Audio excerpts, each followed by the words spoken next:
வணக்கம். நான் டாக்டர் ராமநாதன் அர்ச்சுனா. இன்றைக்கு 2026 ஆண்டு மார்ச் மாதம் 28 28ஆம் தேதி சனிக்கிழமை. இந்த காணியில வந்து நிக்கிறேன். காணியில குப்பை உப்புன்றாங்க. நான் போய் பார்க்க உண்மையாக பாம்பு இருந்தா அடிப்பம் தடியாளு என்றுதான் காணியில வந்து நிக்கிறேன். என்னண்டா அன்றைக்கு ஒரு 2 வீடியோவை ரெக்கார்ட் பண்ணணும் மாதிரி இருந்து. ஸோ அந்த 2 வீடியோவையும் ரெக்கார்ட் பண்ணணும்னு பார்த்தேன். என்னண்டா ஒரு விடயத்தை நீங்க வடிவா விளங்கி கொள்ளணும். முக்கியமான விடயம் ஒன்றை கதைக்க போறேன். ஒரு மீட்டிங் ஒன்றை வச்சா அந்த பப்ளிக் மீட்டிங்கை வந்து பொதுமக்களுக்கு அந்த மீட்டிங்ல என்ன கதைக்கப்படுகிற என்பது தொடர்பாக தெரியப்படுத்த வேண்டிய தேவை இருக்கா இல்லையான்றதுதான். இப்ப அண்மைய தினத்துல நீங்க ஒரு நியூஸ் ஒன்றை கேட்டிருப்பீங்க இல்ல பார்த்திருப்பீங்க. ஏனென்றால் எங்களுடைய அமைச்சர் சந்திரசேகர் சொல்லுவார், ஒரு ஊடகவியலாளர் கேட்பார், அப்ப அர்ச்சுனா எம்பி மட்டும் லைவ் போடுறார், அது பிரச்சனை இல்லையா உங்களுக்கு? அர்ச்சுனா எம்பி லைவ் போடலாம், ஆளுநர் மீடியா வச்சு மீடியாவில் அந்த ஃபேஸ்புக்கில்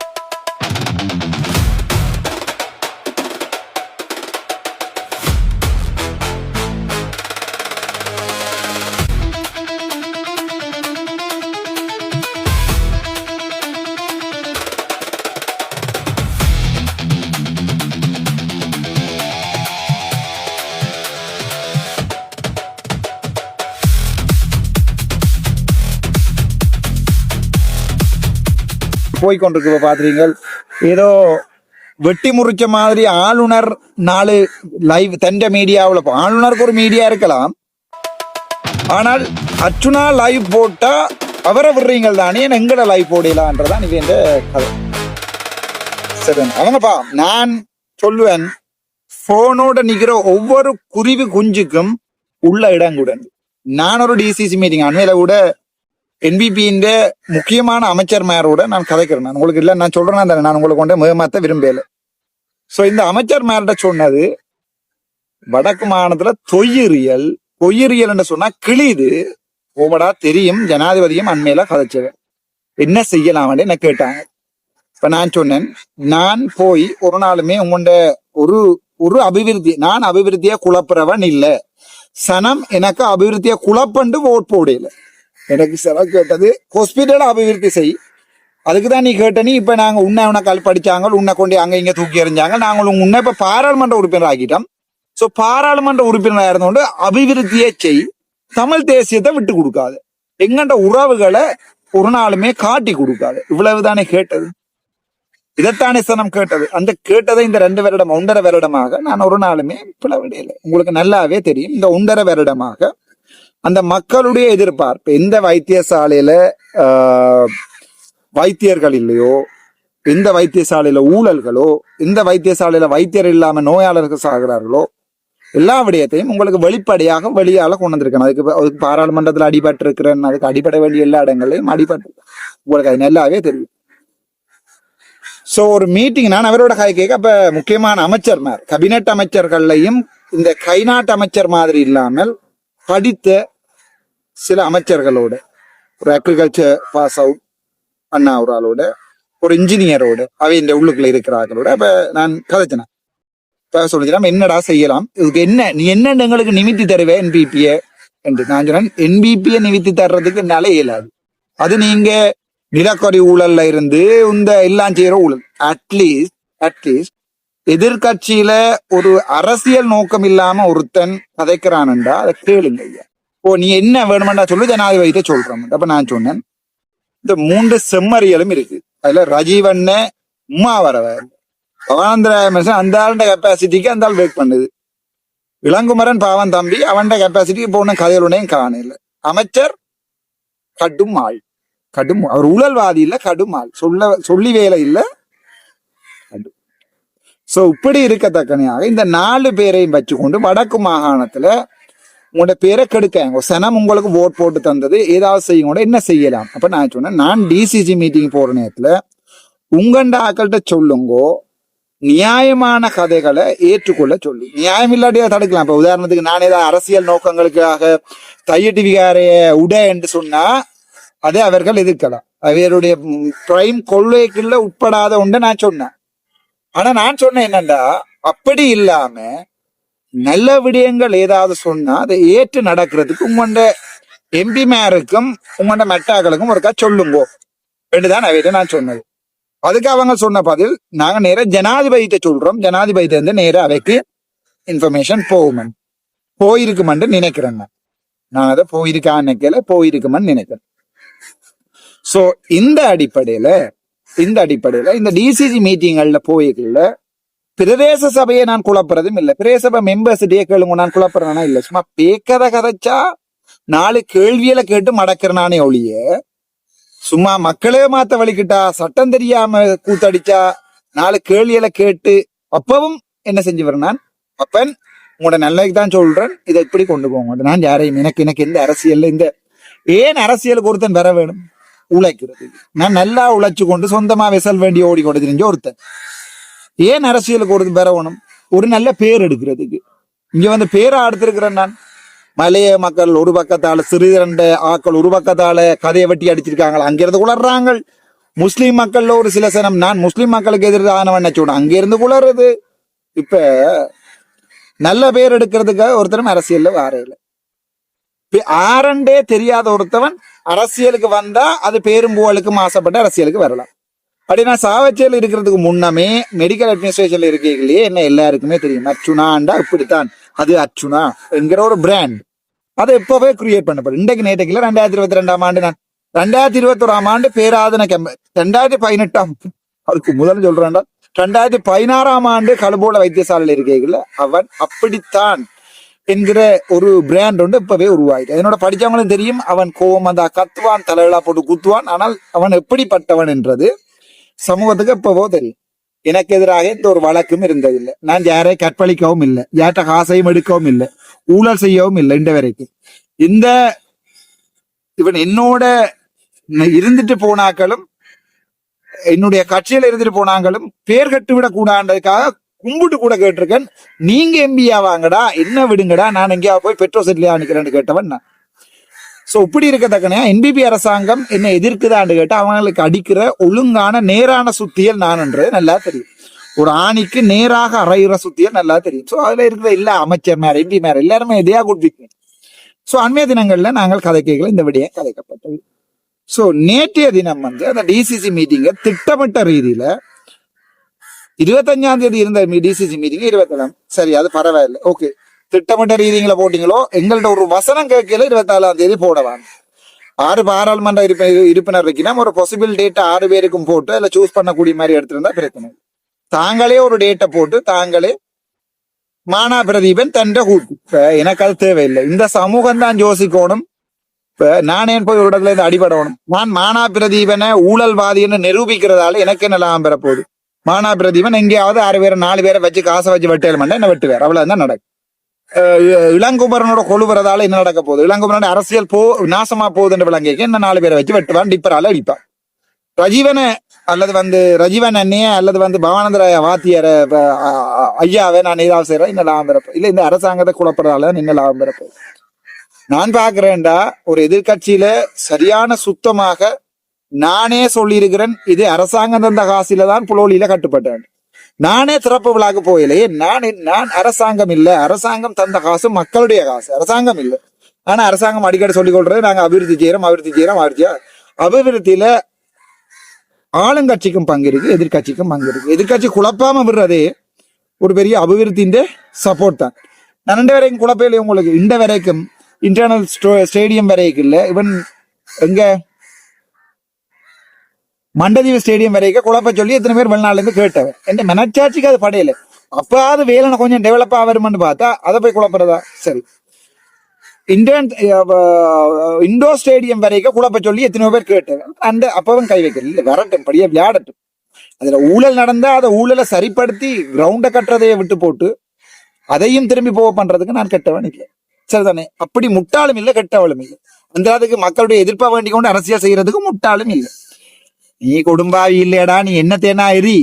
நான் கேட்டது இன்டர்னல் ஆடிட் ரிப்போர்ட்டை கொண்டு வா, 10 வருஷத்துக்கு கேட்டேன், அதைத்தான் கேட்டேன் ஒழிய நான் எக்ஸ்டர்னல் ஆடிட் ரிப்போர்ட்டையோ இல்ல நீ கள்ளனண்டோ சொல்லல. ஆடிட்டை கொண்டு வந்திருந்தா ஒரு சோழியும் இல்லை.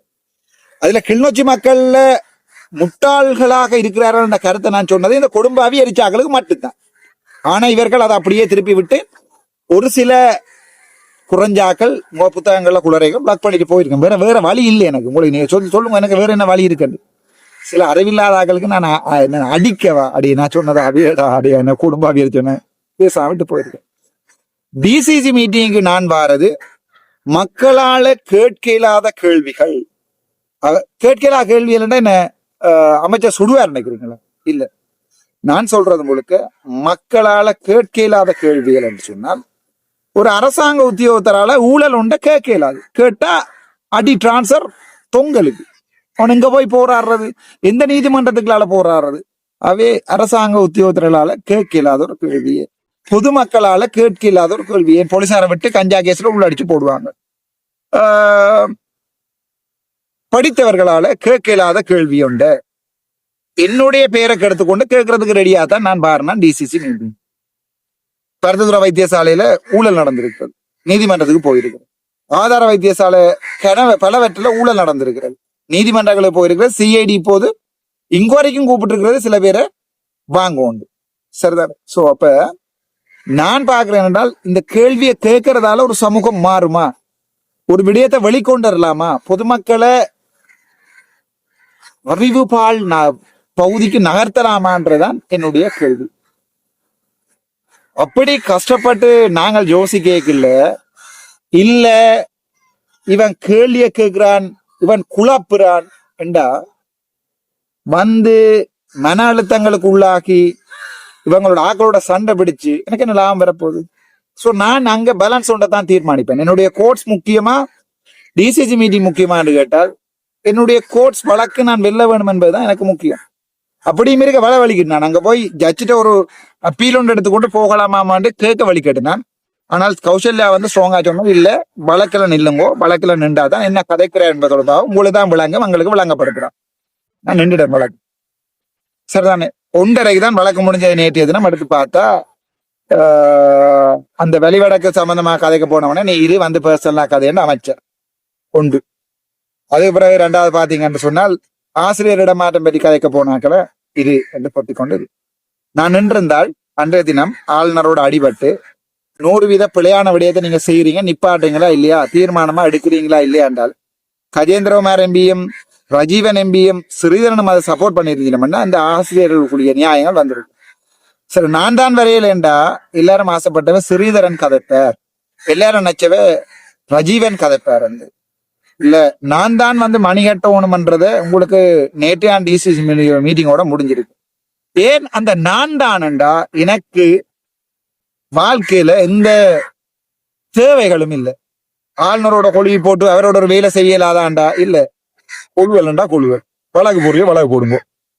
அந்த மனுஷனுக்கும் என்னை பற்றி நல்லாவே தெரியும். போய் ரஜீவனோட கொழுவோணுமா, சிறியரோட கொழுவோணுமா, பட்டக்காலத்தினோட கொழுவோணுமா, மக்களா என்னுடைய சுயலாபமாண்டு பாக்கல நான் மக்கள் தான் பார்ப்பேன். நான் வந்து டிசிசி மீட்டிங்ல லைவ் போடுறது வெளிநாட்டுல இருக்கிற மக்களும் உள்நாட்டுல எல்லாருக்குமே மீட்டிங் வர கிடைக்காது. ஸோ இந்த மீட்டிங்க மக்கள் விளங்கி கொள்ளட்டும், இந்த மீட்டிங்கோட லாபங்களை விளங்கி கொள்ளட்டும். அதுல இந்த மீட்டிங்க சரியா செய்தா அந்த லாபம் யாருக்கு? அரசாங்கம். இந்த மீட்டிங்ல நல்ல விடயத்தை கதைச்ச ஒரு விடயத்தை அதாவது வந்து மக்களுக்காக போராடி தடுத்தா அது லாபமா யாருக்கு? ஸ்ரீதரனுக்கும் கஜேந்திரகுமாருக்கும் கட்டக்கழுத்தனுக்கும். எனக்கு என்ன லாபம்னு கேட்டீங்கன்றா, எனக்கு சொந்தமா தொழிலும் இருக்குது. எனக்கு நாளைக்கு போய் வைத்தியரா வேலை செய்யவும் மேலும் ஒரு அட்மினா வரையிலாது.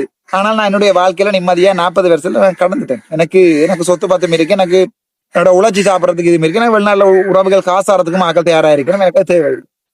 சோ இப்படி இருக்கேக்குள்ள நான் அந்த லைவ் போடுறதுக்குரிய காரணம் எல்லாரும் அதை பார்க்கட்டும் என்றதுதான். இதுல எங்கண்ட அமைச்சர் சொல்லியிருக்காரு என்றால், லைவ் போட இயலாது, அடுத்த முறை நாங்க அதை தடுப்போம். அமைச்சருக்கு விளங்கு இல்லையா, அமைச்சருக்கு அறிவில்லையா, அல்லது அமைச்சர் கை நாட்டா என்றெல்லாம் எனக்கு தெரியாது. இவர் என்ன படிச்சிருக்காருன்னு தெரியாது.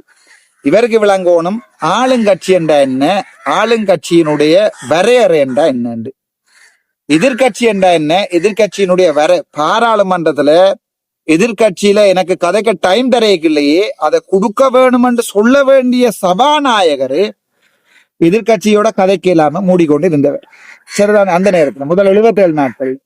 சோ எங்கண்ட அமைச்சர் சந்திரசேகருக்கு விளங்க வேணும், ஐயா, ஒரு பாராளுமன்ற உறுப்பினர்கிட்ட சொந்த மீடியாவை நீங்க வரமாட்டேன்னு தடுக்கிறது ஒரு சிறப்புரிமை மீறல். நீங்க செய்யவே இயலாது. நான் வேணுமெண்டா எந்த செக்ரட்டரி, எந்த மீடியா, எந்த பிஏ என்ற ஒரு மீட்டிங்ல கூட்டிக்கொண்டு போகலாம், சரிதானே? சோ எந்த செக்ரட்டரி, எந்த மீடியா, எந்த பிஏ கூட்டிக்கொண்டு முன்ன வச்சு நான் கதைக்கிறதே மற்றாக்கள் கதைக்கிறேன் வீடியோடா, அதை தடுக்கிற அதிகாரம் அமைச்சருக்கு இல்ல. அது யாராவது சொல்லுங்களா இந்த மனுஷனுக்கு கண்டு கேட்டா சொல்றதுக்கும் யாருமே இல்ல. செக்ரட்டரி மேரன் இருக்கிறாங்க, ஜிஏமார், இவங்களுக்கும் அதை சொல்லலாது. சொல்ல வாய் வரும், ஏன் சொல்லி நாங்கள் மறுபடியும் ஒரு டிஎஸ் ஆகுவான்ன்றதான் விட பிரச்சனை. சோ இவே அடிபடட்டும்னு சொல்லி ஆவே இந்த மீட்டிங் இல்ல, எந்த மீட்டிங் என்றாலும் என்னுடைய personal secretary, legal secretary, personal assistant, என்னுடைய பாதுகாப்பு கண்டு நான் யாரையாவது வச்சிருந்த அவர், என்னுடைய டிரைவர், 5 பேரோ 6 பேரோ 10 பேரோ எந்த மீட்டிங் என்றாலும் கூட்டிக் கொண்டு வரக்கூடிய உரிமையும், ஒவ்வொரு இடத்துலையும் நான் என்னத்தை கதைக்கிறேன் என்கிற பதிவு செய்யற உரிமையும் எனக்கு இருக்கு. அதை யார் தடுக்க இயலாது? இந்த அரசாங்க அமைச்சர் என்ற ஒரு அன்பர் அதை தடுக்க இயலாது. சோ அந்த அன்பு உள்ளத்துக்கு யாராவது சொல்லுங்களேண்டா அதை தடுக்க இயலாது. இப்ப இதுல ஒரு நட்டம் உண்டு வேற எங்கட பெடியலுக்கு என்னண்டா, டாக்டர் எல்லாத்தையும் லைவா போட்டா யூடியூப் செய்கிறவன் எங்க போய் உழைக்கிறது, மீடியாக்காரன் எங்க போய் உழைக்கிறது? மீடியாக்கு வரையலாண்டு தடுக்கிறதுக்கு அமைச்சருக்கு என்ன அதிகாரம் இருக்கு? இதொன்றும் கேபினட் மீட்டிங் இல்ல, சரிதானே? இது நீங்க பிளவத்தையில நடத்துற மீட்டிங்கும் இல்லை. இது மக்களுடைய தேவை கருதி ஆளுங்கட்சி, எதிர்கட்சி, மாநசபை உறுப்பினர்கள் எல்லாரும் ஒன்றாக சேர்ந்து நடத்துற கூட்டம். இங்க நான் தான் தலைவர், நான் மைக்கோ பண்ணுவேன், இந்த நாய் வேலை எல்லாத்தையும் அமைச்சர் சந்திரசேகர்கிட்ட சொல்றோம். அது எங்க உங்களுக்கு இடிக்குமெண்டா, அடுத்த முறை ஏற்கனவே தேசிய பட்டியல் கேஸ் ஏற்கனவே தேசிய பட்டியல் கேஸ், தேசிய பட்டியல் இல்ல, ஒரு பட்டியலும் வாழ்க்கையில அடுத்த முறை கிடைக்காம போகும். இந்த நாய் வேலை பார்த்தா மக்கள் அதை பார்ப்பார்கள். டாக்டர் வேற மீடியாக்காரன் லைவ் போடுறதால உண்மைகள் வெளியால வருதா, உண்மைகள் மறைக்கப்படுதா? உண்மைகள் வெளியால வருது. சோ உண்மைகள் மறைக்க வேணுமென்று எதுக்கு எங்களுடைய மதிப்புக்குரிய அமைச்சர் குளர வேணுமென்றதுதான் எல்லாருடைய கேள்வியா இருக்கும். சோ 6வது அறிவுள்ளவன், சட்டம் தெரிஞ்சவன் எங்களுடைய அமைச்சருக்கு சொல்லுங்களேண்டா, அதுக்குள்ள முழு மீடியாவும் வரலாம். எந்த மீடியாவும் வராம தடுக்கிற அதிகாரம் அமைச்சருக்கு இல்ல. ஊடக சுதந்திரம் என்றது மீடியா ஆக்ட எடுத்து வாசிக்க சொல்லுங்க. இது ஒரு பொது நிகழ்ச்சி. பொது நிகழ்ச்சிகளை மீடியாவை நாங்கள் அனுமதிக்க மாட்டோம், தங்களுடைய மீடியா மட்டும் அனுமதிப்போம் என்றால் அங்க எதிர்கட்சியில இருக்கிற பாராளுமன்ற உறுப்பினர்கள் யாரும் பங்கு பெற்ற தேவையில்லை, எதிர்கட்சி தவிசாளர்கள் பங்கு பெற்ற தேவையில்லை. ஒவ்வொருவருக்கும் உரிமை இருக்கிறது. தாங்கள் என்ன கதைக்கிறோம், தாங்கள் கதைக்கின்ற விடயங்கள் தொடர்பாக மற்றவர்கள் என்ன கதைக்கிறார் என்பதை வெளியால பொதுமக்கள் சொல்றது. இது தகவல் அறியும் சட்டத்துக்குள்ள மட்டும் இல்ல, மீடியா ஆக்டுகளாலையும். அமைச்சருக்கு ஆக்டுகளை வாசிக்க தெரிஞ்சா தேசிய பட்டியல்ல வந்திருக்க மாட்டேன். சோ இந்த மனுஷனோட போய் குளறதுல நான் பிரியோசனம் இல்லை. நான் இவற்றை மேலதிக மூல உள்ள அமைச்சர்மார் கொஞ்சம் பேர் இருக்கிறாங்க தானே, அவங்களுக்கு இந்த விடயத்தை தெரிவுபடுத்தி இருக்கிறேன். அவங்க சொல்லி இருக்கிறாங்க, அப்படி தடுக்கிற சந்தர்ப்பத்துல நீ பாராளுமன்றத்துல சிறப்புரிமையை போடு, அங்க அதை பார்த்து கொள்வாங்க, நாங்களும் சப்போர்ட் பண்றோம். இப்பவே என்பிபி குமார ஜெயக்கொடி என்ற ஊழல்வாதிய வழக்கு தொடர்ந்ததால என்பிபி ஜேவிபி உடைய தொடங்கிட்டு. சோ இந்த ஒட்டல், இந்த மாதிரியான முட்டாள் ஜேவிபிகளுக்கு சில என்பிபி அமைச்சர்கள் நேரடியாக அடுத்தடுத்த நாட்கள்ல சொல்லிவினம் நினைக்கிறேன், ஐயா ராசா நீங்க செய்யற பிள்ளை உங்களால எல்லாருக்கும் கிழியுது. நான் கூட என்பிபிய குழப்போணும் நினைக்கிற பாராளுமன்ற உறுப்பினர்ல தானே. ஆவே அமைச்சர் சந்திரசேகருக்கு அறிவில்லாட்டி நான் அதுக்கு ஒன்றும் செய்யல. அறிவில்லைன்றதை ப்ரூவ் பண்ணக்கூடாது. முட்டாள்தனமான ஊடக ஊடக அறிக்கைகளை விட்டு முட்டாள்தனமாக ப்ரூவ் பண்ணக்கூடாது அன்போட கேட்டுக்கொள்கிறேன். அடுத்த டிசிசி மீட்டிங்ல எந்த ஊடகத்தை மறைத்தாலும் ராமநாதன் அர்ச்சுனா ஊடகங்களுக்கு 100% சப்போர்ட் பண்ணுவேன். ஊடகங்கள் என்ன கிழிச்சாலும், ஊடகங்கள் என்ன தொங்க போட்டாலும், இவன் ஐபிசி எனக்கு எதிராகலினாலும், லங்காசிரி எனக்கு யாராக இருந்தாலும் ஊடகங்களுக்கு 100% சப்போர்ட் நான் பண்ணுவேன். ஊடக சட்டத்தை போலீசாரும் தடுக்க இராது. ஸோ இந்த விடயத்துல இது ஒரு பொது மீட்டிங். ஸோ ஆகவே அமைச்சர் சந்திரசேகர் மாதிரியான முட்டாளர்களுக்கு பாராளுமன்றத்தில் நான் பதில் சொல்ல விரும்பல. அடுத்த டிசிசி மீட்டிங் வாங்குவோம். நான் வீடியோ எடுத்தாவது உங்களுக்கு தரன் போடுங்கடாப்பா. எனக்கு அந்த காசும் தேவையில்லை. எல்லா ஊடகங்களுக்கும் நான் சொல்லக்கூடிய பதில் இதுதான். நன்றி, வணக்கம். டாக்டர் ராமநாதன்.